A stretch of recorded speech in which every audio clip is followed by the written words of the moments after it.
No ar, ponto de encontro. Um convidado especial, um assunto interessante, importante para você conhecer, aprender e saber mais.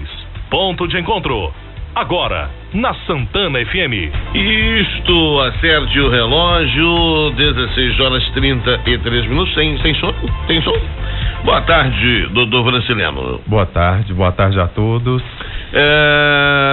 Hoje, liga mais tarde, por favor. Quem é que tá na linha aqui? Deixa eu ver quem é que tá na linha. Oi. Ah, tá bom. Muito bem. Ok. Isso bem. O ramal chama, todo mundo chama. Ai, meu Deus do céu. Bom, o Franciliano hoje conosco, psicólogo. Hoje nós vamos falar de dependência. Dependência química em especial? Dependência química em especial e codependência. Codependência, essa aí que eu estava tentando lembrar que a Paloma me falou e eu não sabia. Que codependência? Vamos começar. A dependência, muita gente já sabe o que é. Mas o que é a codependência? A codependência muitas vezes, talvez a pessoa que está nos ouvindo agora vai se identificar muito o que é a codependência. Muitas vezes, dentro de casa, a mãe, né, o pai, ele tem um filho que começou a envolver com drogas. E está tendo algum comportamento estranho. E a mãe descobre que aquela pessoa, né, está envolvendo com drogas, que o filho dela está envolvendo com drogas. E assim a família começa a orientar, a família começa a falar. E muitas vezes ela espera um comportamento totalmente positivo da parte do filho, da parte daquele parente querido, e não alcança aquilo que ela queria. E muitas vezes os parentes ficam procurando quem errou, fica procurando saber um culpado para coisa, onde errou, o que foi feito de errado, a educação. E muitas vezes a família começa a se sentir frustrada, começa a se sentir culpada. Principalmente pai e mãe, né? Principalmente pai e mãe.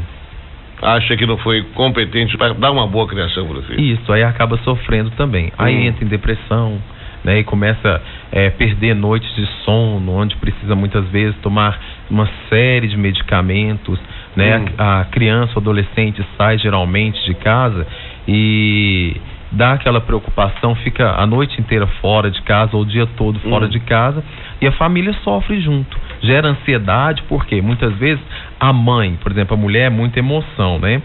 Aí a mãe fica muito preocupada com o filho ou com o parente, tá? Ela fica muito preocupada e não consegue dormir, fica, né, tendo insônia, fica ansiosa, né, sempre pensando mal, sempre achando que aconteceu alguma coisa ruim, né, e fica sempre esperando a criança chegar, o adolescente chegar em casa, onde gera o que nós chamamos de codependência, ou seja, ela não usa, mas ela está participando daquele sofrimento, ela é participante daquele sofrimento. A dependência do filho ou do parente está trazendo um transtorno para ela, fazendo com que ela sofra junto.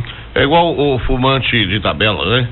O cara que está do lado que não fuma, mas se está no ambiente de fumante, ele acaba também absorvendo o negativismo, né? Todo o tóxico do cigarro. Isso, aí entra na parte física, né? Mas só para fazer uma comparação grosseira da coisa. E na verdade, o familiar, ele acaba sendo um participante indireto do vício, uns até tentando ver se consegue convencer com que a pessoa pare. Fica ele insistindo, né? Insiste, mas não consegue. São tentativas muitas vezes frustradas. Tentativas frustradas. Quanto à dependência, né? E pra gente depois voltar até na codependência, porque eu acho que primeiro a gente tem que entender a dependência, tentar compreender os motivos que originam a dependência. E aí, vou convidando você que é ouvinte, porque às vezes eu faço aqui umas perguntas que podem parecer idiotas para o doutor, mas é porque quando o ouvinte não manda os seus problemas, não participa, trazendo a sua particularidade para o doutor responder, eu fico aqui do meu lado tentando ser o ouvinte e fazer algumas perguntas que possam interessar a você de qualquer forma. Mas você que está aí do outro lado ouvindo o programa e passa pelo problema, vivencia a situação, não há ninguém melhor do que você para perguntar para o doutor Bonifácio, né? você trazer a sua pergunta para ele. Então, é importante que você ligue aí o 3242-9696. Se não quiser se identificar, não tem problema. A gente sabe que essas coisas de vício é meio complicado, né? As famílias não querem assumir, né, doutor? Muitas vezes não querem. Uns são codependentes demais e outros não querem relação nenhuma, né? E alguns até se excluem da sociedade, né? Preferem ficar em casa, né? E não querem se expor de forma alguma. Porque tem um parente viciado. Por ter parente viciado, né? E muitas vezes esses parentes são viciados, entram na criminalidade, fazem diversas coisas, né? Que não condizem com as leis e tal. Aí acaba que a família muitas vezes fica com vergonha, fica tímida e acaba se isolando dos demais. Eu estou tentando sair, mas acaba que você vai falando algumas coisas, vai me trazendo aqui outras conjecturas, porque é dentro ainda da codependência. Dentro da codependência. Como administrar, como o familiar, então, deve administrar esta relação com o viciado, com o membro da família que tem um vício, e, da mesma forma, não se excluir da vida externa, ou não se anular como pessoa em razão do vício. Há uma técnica, é um tratamento que deve se fazer? Olha, existem na cidade, né, em todas as cidades, diversos grupos que a pessoa pode participar, tipo grupos de motivacionais, né, grupo onde eles vão assistir diversas palestras, e cada um ali muitas vezes vão falar o problema, vão colocar a problemática ali diante da situação, né, diante do grupo, e ali um vai ajudando um ao outro. E muitas vezes esses grupos de apoio ali tem profissionais, tem assistente social, tem psicólogos, muitas vezes tem médicos para poder auxiliar mesmo essa família. Então a família precisa procurar grupos de apoio, precisa procurar, né, pessoas que vão realmente ajudar mesmo. Não adianta, por exemplo, os pais ficarem ali com os vizinhos falando, né, ouvindo uma conversa ali de alguém que passou na rua lamentando. Não adianta. Tem que procurar mesmo pessoas, né, profissionais, pessoas que vão estar, né, ajudando, grupos de apoio que vão estar auxiliando essa pessoa. Isso independentemente do parente que tem algum vício, alguma dependência, está se tratando ou querer se tratar, independentemente da postura do viciado ou familiar, é recomendável que ele busque grupos de apoio. É recomendado, né? É recomendado o familiar, independente. Então, assim, porque se ele busca um grupo de apoio, ele vai ter mais força para poder ajudar aquele ente querido, aquele familiar, ele vai ter mais força. Ele vai ter até mesmo diversas ferramentas, diversas formas de como lidar com o dependente químico, para poder até mesmo encaminhar ele, às vezes, para uma comunidade terapêutica, para encaminhar ele para um serviço público do município, para poder ajudar. Então, não adianta nada, muitas vezes, ficar ali lamentando e, às vezes, no senso comum, dando conselhos, ficar enchendo de conselhos, sendo que, muitas vezes, a solução está, né, nesses grupos de apoio, e muitas vezes a pessoa fica quebrando a cabeça, fica buscando ali falar e, às vezes, coloca para fora, às vezes briga, às vezes xinga, né, a pessoa e não resolve nada. Conviver com o dependente químico como é que eu posso perguntar? Eu estou tentando me colocar na situação da pessoa que vive com um dependente químico. Tem alguma técnica também, porque é muita tristeza, muita mágoa, e às vezes você também é vítima da agressividade desse dependente, pais e mães principalmente, às vezes quando tem irmãos, aquela coisa toda, ou tem casos de casais cujo um companheiro é o dependente químico. Como a pessoa deve lidar no dia a dia, principalmente nos momentos em que há uma abstinência e o momento em que há crise, porque tem um momento que o cara sai do barato dele, né? Ele usa o entorpecente ou aquilo que o deixa numa viagem, né? E que na verdade muitas pessoas dizem que é uma viagem passageira e frustrante, né? Porque diz que quando ele volta do efeito, ou passa o efeito, quando aqueles que não se mantêm, né, drogados, eles voltam, às vezes, pior do que quando se é drogado. Mas eu já coloquei 2 perguntas numa aí, né? Sem problema. Vamos para os familiares. Como lidar no cotidiano com o filho, com o sobrinho, com o irmão, com o pai ou a mãe que seja dependente? Então, o dizer não é muito importante, porque muitas vezes começa lá na raiz. Na verdade, indo lá para o início, o fenômeno, né, de uso de drogas sempre esteve presente na sociedade, sempre esteve presente até mesmo lá na pré-história, né? Então, o homem, né, sempre ele usou, né, as drogas, muitas vezes em rituais religiosos, sempre esteve presente. Rituais religiosos, muitas vezes para relaxar mesmo, né? Muitas vezes em tribos, né? Sempre teve esse uso, só que depois esse uso virou, né, problema, né, de calamidade pública mesmo, né? Um problema da sociedade, né, o uso de droga. Então, a família ela precisa aprender a dizer não para o dependente.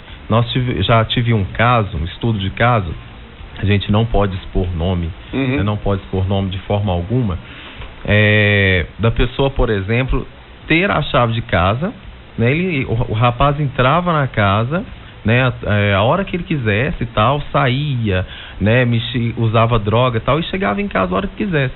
Aí um belo dia, né, essa pessoa participando de um grupo de apoio recebeu a seguinte orientação: olha, você vai fazer o seguinte, você vai trocar as maçanetas da casa, né, de todas as portas, porque você está reforçando ele a permanecer no uso de drogas. Porque se ele tem tudo dentro de casa, se ele sai de casa, usa droga, depois chega em casa, tem todo o acolhimento ali e tal, para que vai parar de usar droga? Para quê? Então, aí foi aconselhado, né, a família, e com muita dor, com muito sofrimento, né, ali naquele momento, né, a mãe, né, chorando, trocou a maçaneta, né, trocou não entrar em casa, as fechaduras, né, e ele não conseguia abrir, não conseguia entrar dentro de casa, e o filho passou aquela noite fora. E ele refletiu, né, sobre o uso de droga, e ele pediu ajuda. No que ele pediu ajuda, aí sim ele foi para um tratamento específico para poder parar, né, com o uso de droga, e ele conseguiu parar, né, as pessoas conseguiu parar com o uso de droga. Então, o dependente, ele precisa de contemplar, Luigi. Ele precisa contemplar, ele precisa reconhecer, porque não adianta, muitas vezes a família insiste, até paga diversos tratamentos, chega até a pagar, né, R$5.000 um tratamento para o dependente químico, né, chega a pagar até R$5.000. Algumas vezes, mais de uma vez, né? Isso. Eu já conheci casos da pessoa passar mais de 20 vezes a comunidade terapêutica. Eu trabalho, né, em comunidade terapêutica também, e muitas vezes eu passo mais de 20 vezes a comunidade. Por quê? Na verdade, aquela pessoa ela nem contemplou, ela nem reconheceu que ela precisa de ajuda e que ela precisa de sair daquilo, e que ela precisa reconhecer que ela está tendo perdas na vida, ela não está tendo benefício nenhum. E o uso de droga, muitas vezes, a pessoa começa a usar, né? Começa pela maconha, muitas vezes nós falamos que é a porta de entrada. Começa pela maconha, e a maconha, muitas vezes, ela não consegue, depois, com o passar do tempo, causar, né, aquela sensação de prazer, né, aquela sensação, às vezes, até mesmo de euforia, de insights, de criatividade. Viagem, né? De viagem. Muitas vezes a pessoa tem isso, ela usa maconha para ter uma criatividade, né? Ela tem criatividade naquele momento e tal, só que com o passar do tempo, vai ficando fraco aquele efeito. Porque ela busca o entorpecente para sair de um estágio emocional aflitivo. Isso. Em algumas das vezes. E isso, né, também, Luiz, tem muito a ver com o mediatismo hoje na sociedade. Hoje, por exemplo, as pessoas querem as coisas o mais rápido possível. Tudo é descartável, né? Elas querem prazer. E a droga proporciona o prazer rápido, né? Proporciona esse prazer rápido. Então ela usou maconha, o que acontece? O cérebro dela, dentro do nosso cérebro, nós temos os neurotransmissores, né? Os neurônios ali que passam as informações, né, um para o outro. Com o passar do tempo, essas informações começam a diminuir. Então o cérebro para de liberar dopamina, serotonina, onde a pessoa precisa de usar drogas mais pesadas para poder ter aquela sensação novamente. Por isso que ele muda. Ele muda. É o que pergunta aqui que eu faço, só porque eu não vai responder, só por favor, só depois do intervalo, já são agora 4h48. O rapaz é lá de Divinópolis, ele disse que com 16 anos começou com a maconha e a beber cachaça, por influência dos amigos, né? E diz que esses não são amigos coisíssima nenhuma, né? E parou por vontade própria. Diante da curiosidade, a pessoa experimenta as drogas. Para evitar que os jovens queiram experimentar, só conversa ajuda ou precisa de outros métodos? Responda daqui a pouquinho. Okay. Eu estou com o doutor José Bonifácio, não, agora foi o José Bonifácio. Meu avô foi José Bonifácio. Foi José Bonifácio? Tá certo, figura ilustre da história. O Francileno Bonifácio, que era psicólogo e aqui conosco no Ponto de Encontro. Santana FM 3242-9696. Muito bem, 16h55. Francileno, se nosso espaço passa rápido, a gente quer falar, talvez eu tenha planejado falar alguma coisa, até eu falo demais. Mas, por exemplo, o que eu não perguntei, eu não deveria ter perguntado, e que você não falou, gostaria de ter falado sobre a dependência, sobre o dependente na relação familiar, por exemplo, enfim.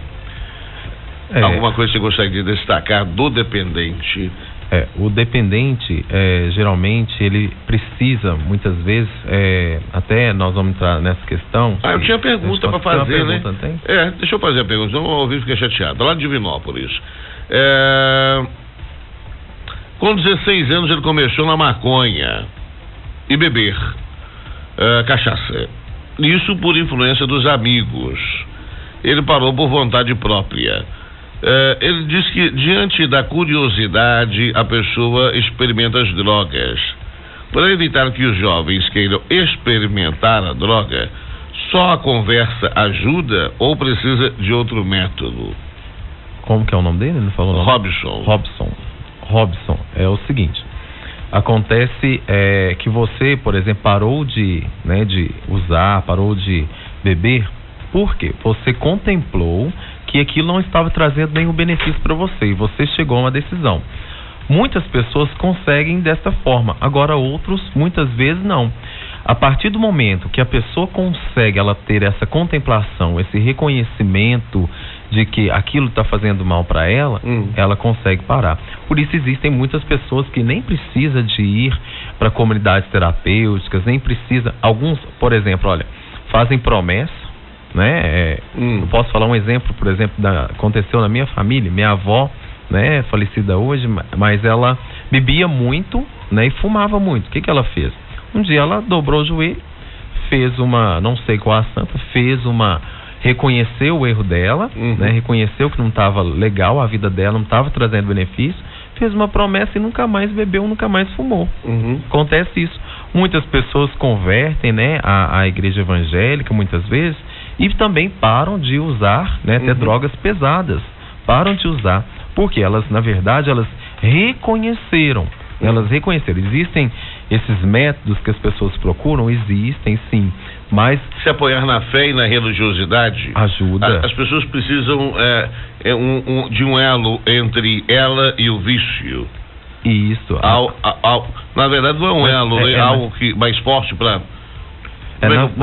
Na verdade, ela acredita piamente, né, na religião, mas só que o fator base que serviu para ela abandonar o uso de psicoativos foi o reconhecimento. Ela sabe, opa, eu estou doente. Eu estou doente e eu não posso continuar assim. Não está trazendo nenhum benefício. Agora, a criança, né, a transição, né, da fase infantil para a adolescência, geralmente o adolescente começa a procurar alguns grupos que ele se identifica. Que ele se identifica, até está na pergunta dele, que ele se identifica. E muitas vezes o grupo que ele se identifica, às vezes no grupo, está usando droga. Né, tá usando ali a maconha, né, a cannabis, tá ali usando, e muitas vezes o que vai acontecer? Se tá usando, tá naquele ambiente, tem estímulo para o uso, ele vai, muitas vezes por curiosidade, usar. Só que o problema maior hoje, por exemplo, da política, né, tal, da saúde pública que tem feito, é tentado combater, né, já as pessoas, a questão da prática do uso de drogas, né? Só que o mais importante não é só combater, o mais importante é a prevenção. É a prevenção. Uhum. Eu sou ator também, além de psicólogo. Mas é polivalente também. Eu sou ator, né, dou aula de teatro também.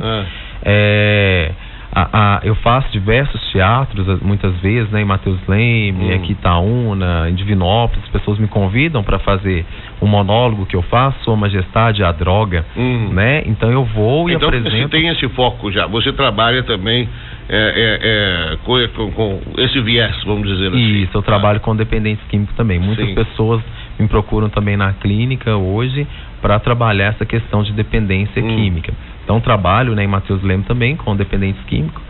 E então a prevenção é muito importante. Então as escolas, né, as escolas terem um trabalho informativo, de falar mesmo abertamente da questão das drogas, das consequências, para prevenir, né, o adolescente nessa fase de transição da infância para a adolescência, ele saber que as drogas não vai trazer, né, benefício nenhum, não vai trazer nada de bom para ele, só vai trazer consequências, né? Vai trazer problemas de saúde, problemas mentais, vai trazer problemas, né, físico. Muitas vezes a pessoa envelhece, né, tem envelhecimento precoce, né? Às vezes eu olho para uma pessoa que tem a mesma idade que eu, mas parece que tem muito mais do que eu.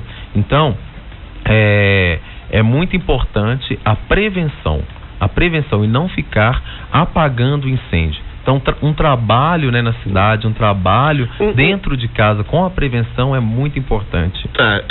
Para o pai perceber, o pai ou a mãe, perceber, desconfiar que o filho ou a filha está começando a se envolver com o entorpecente, seja qualquer um dele. Há algum comportamento específico do jovem que os pais possam observar para falar assim: olha, meu filho está estranho, pode ser droga? Muitas vezes o adolescente ele começa a apresentar comportamento de agressividade, muitas vezes fica muito tempo, né, no quarto, né, começa muitas vezes a tentar se esconder, se isolar. O pai e a mãe, eles sabem, né, eles sabem que o filho está apresentando um comportamento, né, diferenciado do que ele tinha de costume. Então, agressividade geralmente, né, na escola começa a apresentar problemas. Então é muito importante que o pai acompanhe, que o pai olhe, né, mesmo a mochila ali do filho, olhe, né, o que ele tem ali, acompanhe na escola para saber como que ele está, se alterou algum comportamento dele, e assim ter uma conversa clara mesmo com o filho, sem condenar, mas uma conversa que acolhe, e se ele tiver, né, usando, de tomar as medidas necessárias. Muito bem, olha, deixa eu ver, música. Bom, eu pedi o pessoal mais uma vez, lembrando, o pessoal mandando no WhatsApp, tem aqui o Matheus. Ô Matheus, um abraço. A gente não toca música nesse horário, tá, querido? Pedi o pessoal para usar o WhatsApp nesse horário para participar do quadro do programa, porque não adianta pedir música, estou mandando aqui incessantemente, não resolve porque não vai ter jeito de tocar. O doutor Francileno está me falando aqui, eu não sei se tem muita gente aqui em Itaúna que sofre disso, nunca ouvi falar na minha vida, e ele está me explicando aqui. Eu falei, síndrome do pânico? Ele falou, não, é diferente, chama-se síndrome do carro na garagem. Você já ouviu falar sobre a síndrome do carro na garagem? Se você não ouviu, não é hoje que você vai ouvir. Vou deixar você com essa curiosidade para que o doutor Francileno nos explique na próxima quinta-feira o que é a síndrome do carro na garagem. De repente você tem ou conhece familiares que o têm, mas não sabe, talvez, identificar. Não é mesmo, doutor? Isso mesmo. Então, o pessoal pode ligar, né, já mandar as perguntas, né, e participar aqui com a gente. Olha aqui, ó, agora eu não sabia, o doutor Francileno falou que agora que ele também faz o trabalho direcionado aos dependentes químicos, E lembrando que não existe somente a dependência química, né? Existe uma série de outras dependências que fazem mal à pessoa, né, fazem doutor? muito mal. Nós conversamos, né, um tempo atrás sobre dependente de internet, Isso, né? WhatsApp, Facebook.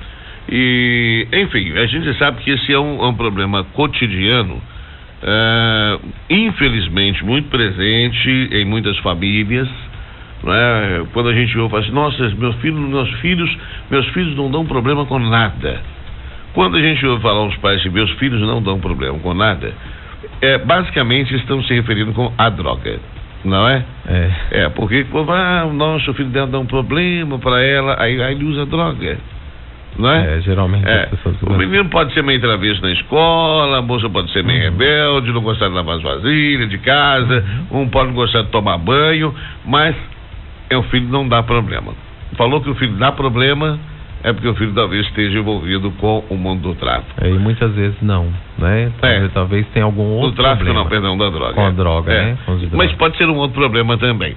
Diga-se que o pai fala, meu filho não dá problema, meus filhos são muito bons, não dá problema com nada. Quando fala, às vezes é porque tem envolvido. Então, como é uma coisa rotineira, muito comum nos dias atuais, né? Nós vivemos uma era da depressão, né, doutor? Infelizmente, né? Da tensão, da depressão e a fuga. É o vazio, né? A pessoa sente aquele vazio, ela está procurando preencher o vazio. E muitos vão para os entorpecentes. Muitos vão. Então você fica à vontade, nos demais programas, mesmo que nós estejamos abordando um tema específico, quando sentir a vontade e com coragem, é preciso também ter coragem para perguntar.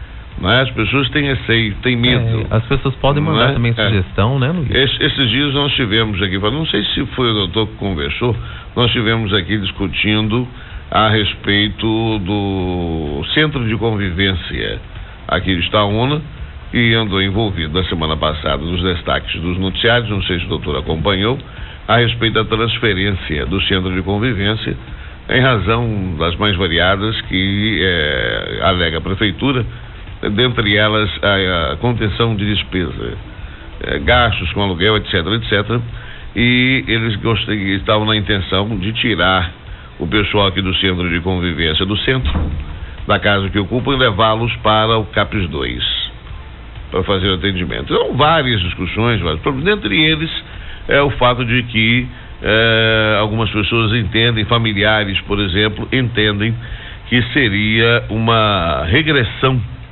no tratamento daqueles que já estão num quadro evolutivo, que fazem o tratamento do centro de convivência, para que fossem conviver novamente com pacientes que estão lá no CAPES 2 em processo de crise. O doutor deve conhecer, né? Conheço. Então, muitas pessoas falam, olha, vai ser prejudicial, vai ser uma regressão. Nós íamos até lhe contactar para tentar fazer uma entrevista para saber a sua opinião como psicólogo, se seria benéfico ou não mudar o ambiente de quem já está evoluído para aquele que ainda está num processo de tratamento químico muito forte, medicamentoso. Já pergunto de uma vez, você está aqui, né? Muitas vezes tratamento totalmente diferente, né? Então é algo específico, né? Comprometeria a evolução daqueles mais... Depende do planejamento, depende se vai ser horários diferentes, então assim, depende muito como que vai ser feito. Então, tem que analisar bem mesmo a questão como que vai ser oferecido o serviço, né? Não a questão do local, mas como vai ser oferecido o serviço. Em conjunto com aqueles que estão em crise ou em separado. Talvez vai ser em horários separados, né? Então, assim, depende muito. Agora, as pessoas, né, elas precisam de conviver com todos. Ela precisa de conviver com todos, estar envolvido com todos. Porque, por exemplo, eu posso sair ali fora, eu vou ter que aprender a lidar com todos, diferente do jeito da pessoa. Entendeu? Tem que saber lidar com todos.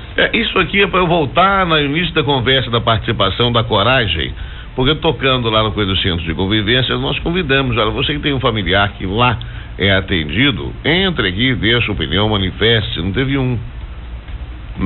Aí eu falei, o que é isto? Vergonha. Tem que falar. Muitos têm vergonha de reconhecer que tem um familiar que faz um tratamento psicoemocional. Às vezes o preconceito é com o próprio familiar. O próprio mesmo. familiar. Mas como assim? Ele já está mais evoluído e tal, e vai regredir? Mas se eu tenho um parente que faz tratamento de cabeça, é doido? Não é, né? Porque as pessoas acham que todo mundo tem um problema emocional, psicológico, é doido. Não é verdade. É verdade, não. E aí também é o caso da droga, do viciado. Você que tem um parente, você que tem um familiar, você tem que ter coragem para perguntar. O preconceito é muito alto, sabe? Muito, né? É demais o preconceito. Então, existe uma frase que diz assim: a loucura não escolhe quem. Né? Muitas vezes a pessoa ela chegou ao estado de loucura porque muitas vezes ela não dá conta da realidade. A realidade para ela é tão dura, tão cruel, que ela prefere se refugiar muitas vezes no inconsciente e perde a consciência muitas vezes. Vive no mundo de fantasia. E vive nesse mundo. Ela cria um mundo particular. Todo confuso. O inconsciente nós temos, o consciente também nós temos. Acaba que o inconsciente começa a invadir o consciente e a pessoa se perde. Tá vendo? Síndrome do carro na garagem. O que será? Você vai saber sobre esta síndrome e outros assuntos mais na próxima quinta-feira com o Dr. Franciliano Bonifácio. Obrigado, Franciliano. Lembrando você que você vai poder acompanhar essa entrevista novamente. Hoje amanhã, acredito, já esteja no portal, no sábado, no portal de notícias da Santana FM, a entrevista de hoje. Você já tem a entrevista passada que fizemos com o Dr. Franciliano, fizemos também com o professor Célio Tavares, o Dr. Rafael Lisboa, que é advogado trabalhista. Todas estas entrevistas você pode ouvi-las novamente no portal de notícias santanafm.com.br. Entre na página principal, à direita da sua tela, você vai encontrar lá Entrevistas 96,9 FM. Clique e você vai para a página seguinte. Obrigado, professor. Doutor Franciliano.